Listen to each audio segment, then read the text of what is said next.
Good evening. So my most recent read is a book called Dungeon Crawler Carl by Matt Dinniman. So the setup for this story is a little bit weird. The idea is that you have a whole lot of alien races out there for whom planets like Earth are just considered an exploitable resource. And one day, these aliens come and essentially destroy everything.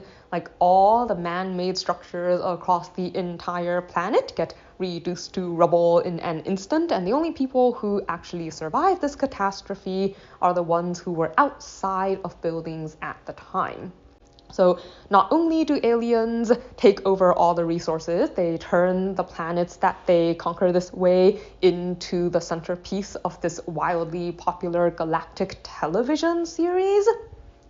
And how the game of this show is designed varies each time, but in this particular case, they've turned Earth into a gigantic dungeon, like the kind that you get in video games. So the idea is that the portion of the surviving population which enters the dungeon, like they're stuck there, they have to play through, but they become players, and if they're able to make it all the way through the dungeon, like survive all the levels and potentially win, then they might actually be able to take their planet back. However, the game is not designed to be particularly fair or particularly winnable, and no one in the entire history of this show has ever actually managed to win.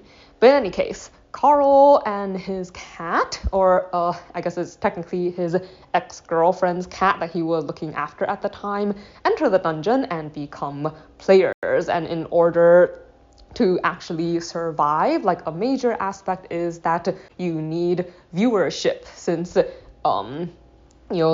people watching throughout the galaxy will have favorites and follow different people in this show, and it's that popularity which affects how good the items and stuff that you get throughout the game are. So you need to be popular or else you're expendable and more likely to get killed early on. So Carl is kind of determined both to survive and to not let the game, I guess, dictate everything that he does. He's determined to kind of stay himself and do things his way, and he's kind of just trying to figure this stuff out as he goes.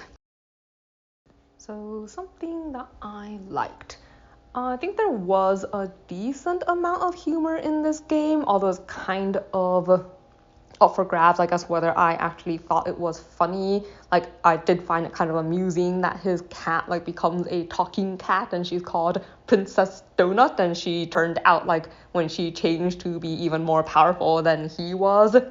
So she had control of his party and changed the name to the Court of Princess Donut. There were things that I did find amusing, but there was also humor that I guess I personally don't find particularly humorous, but I think the story thinks is supposed to be funny. For instance, the fact that Carl, because he wasn't wearing pants when he was outside of the building, he's stuck in the game, so far, not wearing pants while he plays, and I think the story thinks this is funny, but I think this is funny for maybe 2 minutes, and then it's not really that funny anymore, but it's this running gag.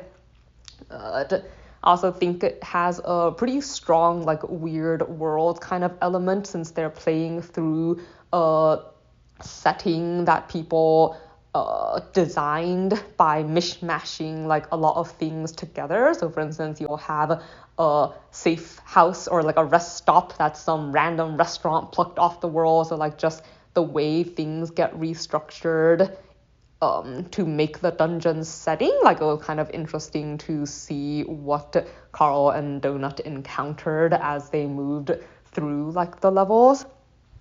I also kind of appreciated that Carl's a good person, with a conscience that he actually listens to. He tries very hard to do things because they're right and not just because they're easy or because they benefit him. There's this whole line in book 1 with him and the former residents of a nursing home that I quite liked. But some things that I did not like. So I'm kind of discovering that I'm not a fan of lit RPG type stories. Like, I don't like the constant, like, belaboring of things like stats and skills and reward boxes and stuff like that. Like, I think I find it mildly irritating after a while. And also, this book contains a great deal of violence, and there's a huge focus on the fighting, which I tend to find a bit boring. And it's there's a great deal of very gory fighting, as well as a lot of very disgusting things to fight. So think like giant bugs and fleshy globs of things stuck together, like a lot of stuff that creates very gross, I guess, and gory imagery, which I don't like.